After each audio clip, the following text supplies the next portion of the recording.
The Nike Vomero 18 Plus, 350 plus miles. It's time to ask the question, have we gone too far? Let's find out.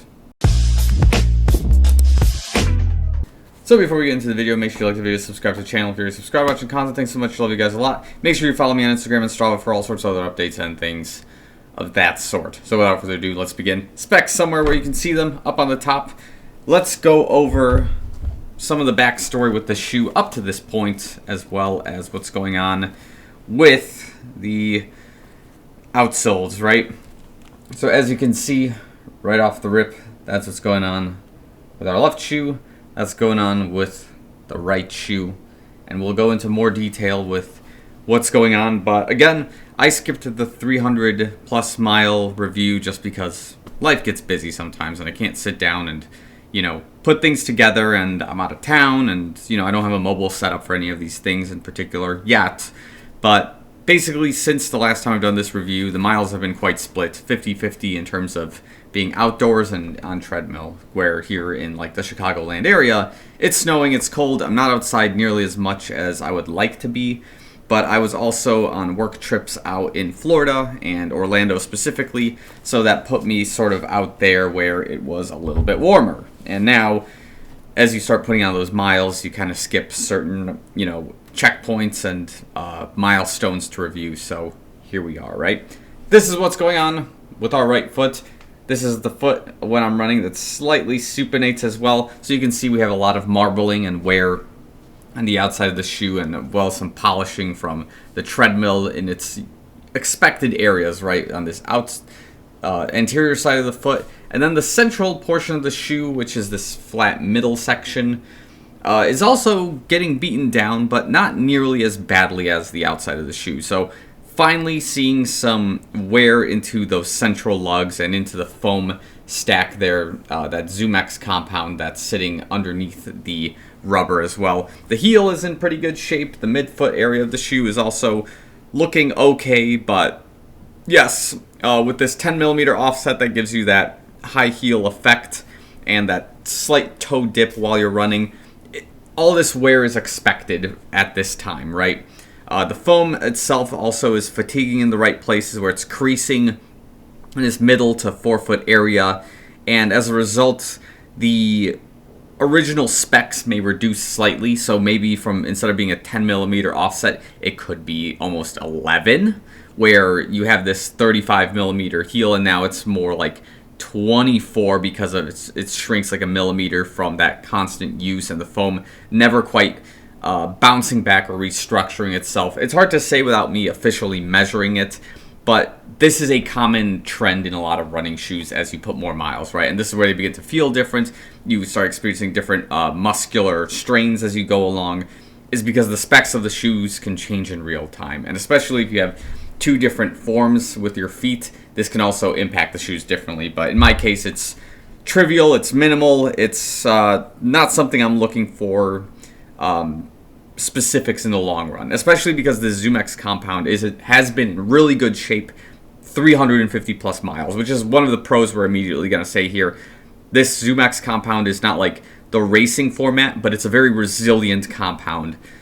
Just to say that wherever I bought this from, and I'm like bouncing three different things, we'll keep this together. So this ZoomX compound, super resilient. Wherever I bought this particular model from, I don't think it says so on the shoe. This one was manufactured in Vietnam. I don't know if these are manufactured anywhere else, and you may have a different experience with them. It's possible. This compound is good. I like it, and the reason I address that is because I know some people I spoke to who have the Vomero Plus.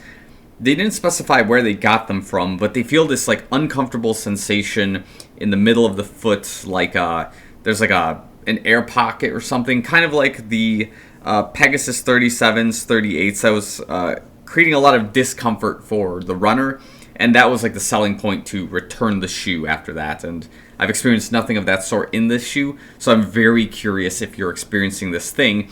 If your shoe is also manufactured in Vietnam, where you bought it from, like I'd love to know those details. If you're having a bad time with it, right?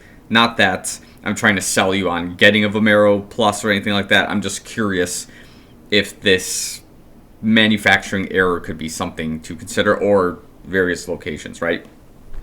Also, in terms of resiliency, the upper is in really great shape. I don't have anything that's torn, ripping off the foam. I don't have any shoelaces breaking or anything like that. The tongue is in really good shape. So I would say overall, the shoe is in a very good position, at least this right foot. Now, as we look into the left shoe, same old, I would say, in terms of what we're experiencing with the right foot, where we have this anterior polishing that's occurring from probably treadmill running. The central area of the shoe is also starting to experience a little bit more wear than usual.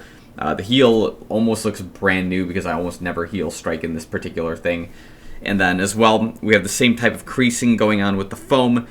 And yeah, it's been resilient, and if the foam is changing the overall specs of the shoe, I can always measure that out and find out. But right now, running in this thing is comfortable. I don't have any sort of pains or soreness that I'm experiencing after the run. You would usually know this, right? I've seen this with my Puma Mag Maxes right now, the ones. I was trying to run in them the other day, and my metatarsals in my right foot just felt massively like uncomfortable, right? And you'll usually know that if this is something you experience with the shoe, you're like kind of red line, like that's enough, no more running in this shoe. And I haven't gotten to that point with the Vomero 18s yet, where there's anything that's massively uncomfortable that makes me say, that's it, like no more running in this particular shoe, right? And I would definitely credit that to the ZoomX compound that's used on the shoe being fairly resilient, holding its structure very well. It's not creasing in a way where I'm afraid of running and rolling my ankles in any sort of way. The upper is comfortable. The toes aren't beating the toe box in any sort of unusual way. So I would say 100% the shoe is still going. It's, how would I describe the run now? I've had it for so long right now that sometimes the runs are a little bit more bland, just because I am using it for more like recovery and everyday sessions. I use it on the treadmill, so having that repetitive type of running on a treadmill, you would expect the run to be quote unquote boring, right?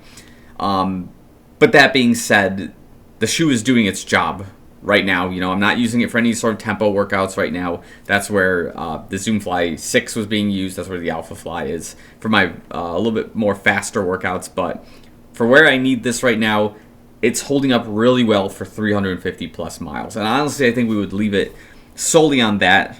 Performance-wise, again, it's business as usual with this shoe. I might need to throw it into the wash just to get some of this mud and dirt off.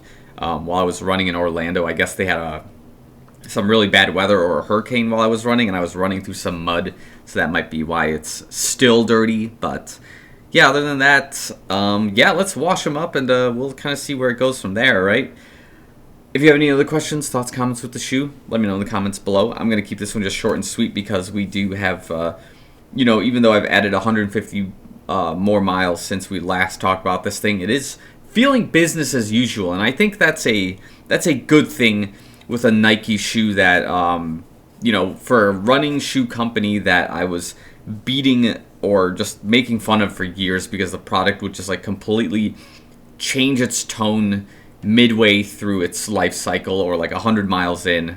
And this one is still surprising me because it's still resilient, it's still holding its shape, still an enjoyable shoe to run in. It's not as fun as it was when I started with it because, it's with running, it's often to the next new shiny object. It could be the Mag Max 2s. It could be the Nova Blast 6 or 7 whenever it comes out. So in terms of using the shoe again, it's possible. If they have really cool color schemes, I will definitely revisit them as a safer option. But as I'm, somebody who likes to explore different daily trainers more frequently than race day shoes, I would say I'm not sure if I would revisit the Vomero 18 Plus yet. Maybe I would go for the Vomero 18, what is that Premium or Max? The one with the AirPod that goes through the middle of it. That might be my next consideration as a daily trainer, even though I would argue the price point is not of a daily trainer. Tangent, it's okay. Just wanted to get that off my chest, but I think we'll leave the video here. So thanks again for watching. Comment down below if you agree or disagree with the assessment. If you have an experience with the Vomero 18 Plus that you want to address, let me know in the comments below. So I guess we'll leave it at that. Thanks again for watching. I'll see you guys in the next one.